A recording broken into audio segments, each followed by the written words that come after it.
Are you planning to buy property in Alicante? Stop for a moment. Buying in a foreign country like Spain is very different from what you might be used to. Before you move forward with any offer, make sure you have asked these 5 crucial questions and that you understand exactly what each answer means for your future. Relocating to Alicante can be a dream or a nightmare. The difference? Knowledge. Understanding the local market, lifestyle, and legal steps is essential. That's why having the right agent makes all the difference.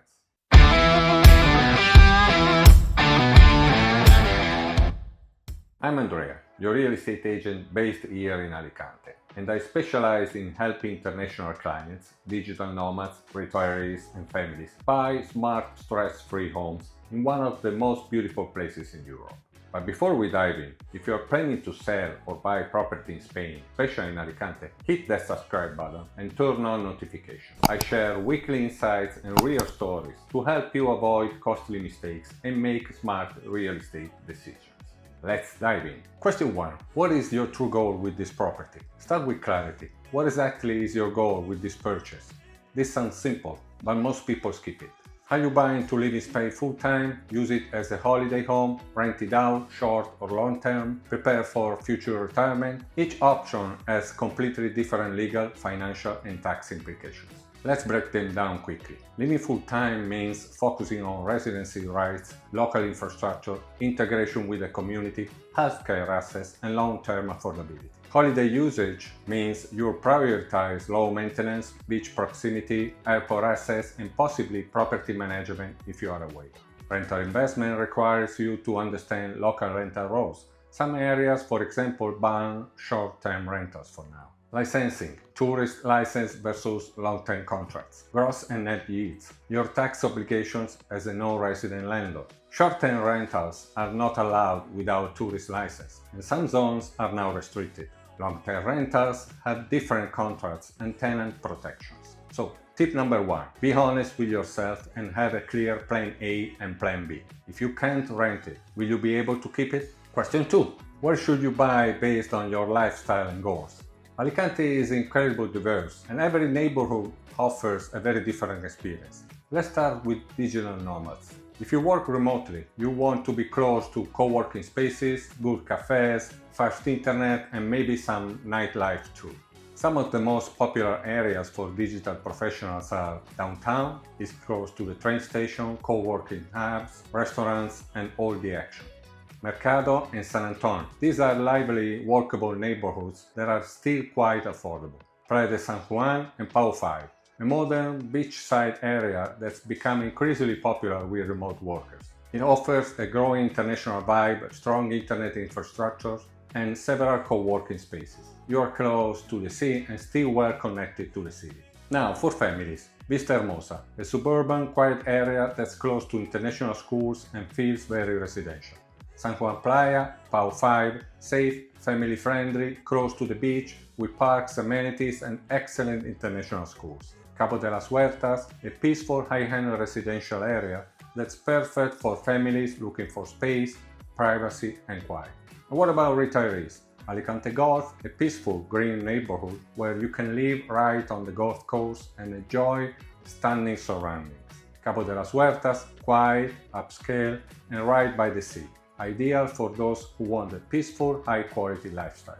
And if you're open to nearby towns, Villa Gioiosa and Calpe are also favorites among retirees from all over Europe.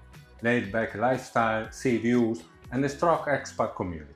Tip number 2. Visit neighborhoods at different times. What feels great and new might be noisy or empty at night. And don't forget proximity to public transportation, healthcare services, schools if you have kids, grocery stores or English-speaking services if your Spanish is not fluent yet.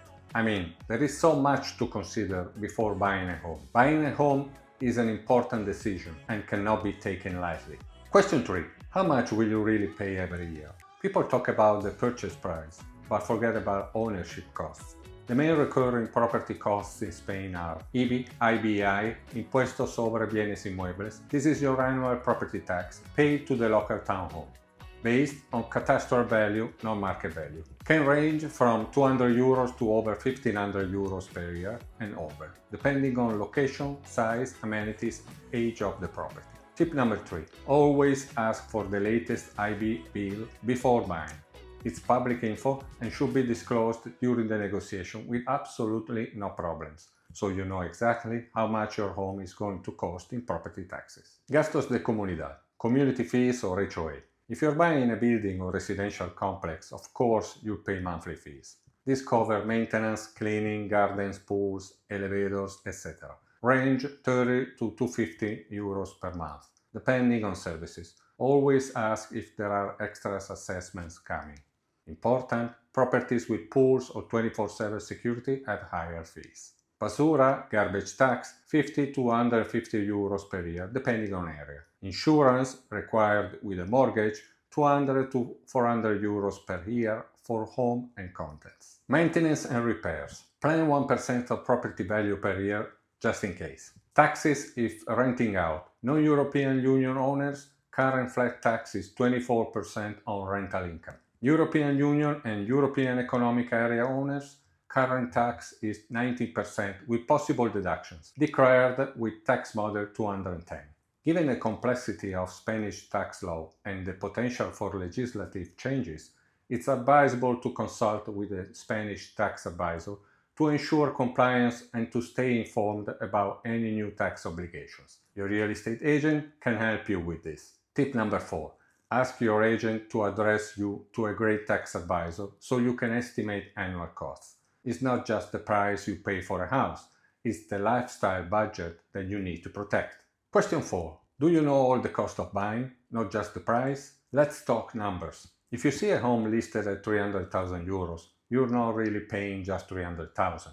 You'll be paying more. Here's why. For resale properties, there is a 10% transfer tax known as ITP. This rate varies by region and in the Valencian community is currently 10%. Then you need to add legal, notary and land registry fees, which typically come to about 1.5 to 2.5% of the price. If you hire a lawyer, which is strongly recommended, you should budget around 1% more.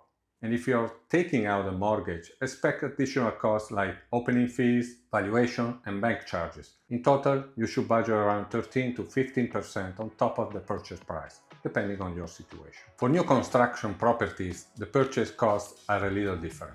You will pay 10% VAT instead of transfer tax and also a 1.5% stamp duty called HAD.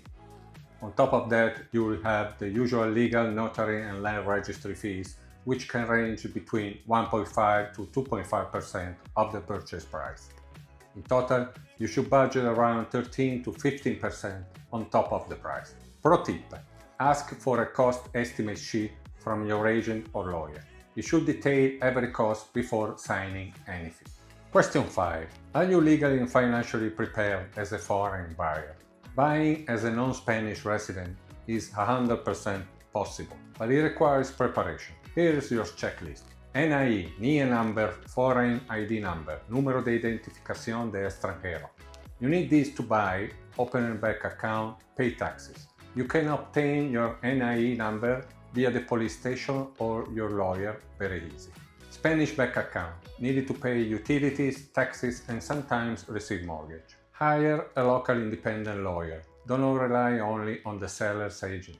Your lawyer will check the title deed, look for legal issues or debts, handle taxes and paperwork, represent you if you are abroad. Understand the difference between a notario and a lawyer. The notary is not your legal advisor. They witness the deed but don't protect your interests. That's your lawyer's job. Do you need financing? Some Spanish banks do offer mortgages to foreigners, but they usually cover only 60 to 70% of the property value. That's called loan to value or LTV. You will need to cover the rest yourself, and to apply, you will typically need proof of income, recent tax returns, and bank documentation. In Spain, there is no formal credit score like in the US, but banks will still want to see a clear financial history and reliable income. Oh, and don't forget, any mortgage will also require a formal property appraisal, known as a tasación. Pro tip: Use a mortgage broker to compare offers. Some lenders specialize in non-residents. Let's talk about money transfer and currency exchange. When transferring large sums for a property purchase in Spain, it's advisable to avoid using your regular bank. Traditional banks often offer less favorable exchange rates and may charge higher fees, leading to unnecessary expenses. Instead, consider using a specialized currency exchange service. These services typically provide more competitive exchange rates, lower fees, and faster transfer time. For instance, on a €100,000 transfer, using a specialized provider could save you several thousand euros compared to a traditional bank. Bottom line, use a currency specialist and keep more of your money. Buying a home in Alicante can be one of the best decisions of your life, but only if you do it the right way. These 5 questions are not just suggestions, they are essential conversations that could save you stress, time, and money. If you're ready to take the next step or just want help planning your move, I'd love to support you. Contact info is in the descriptions. Book a free call with me. Like this video, subscribe for more real estate tips, property tours, and local insights in Alicante. See you in the next video, or maybe here in Alicante. Adios! Bye for now.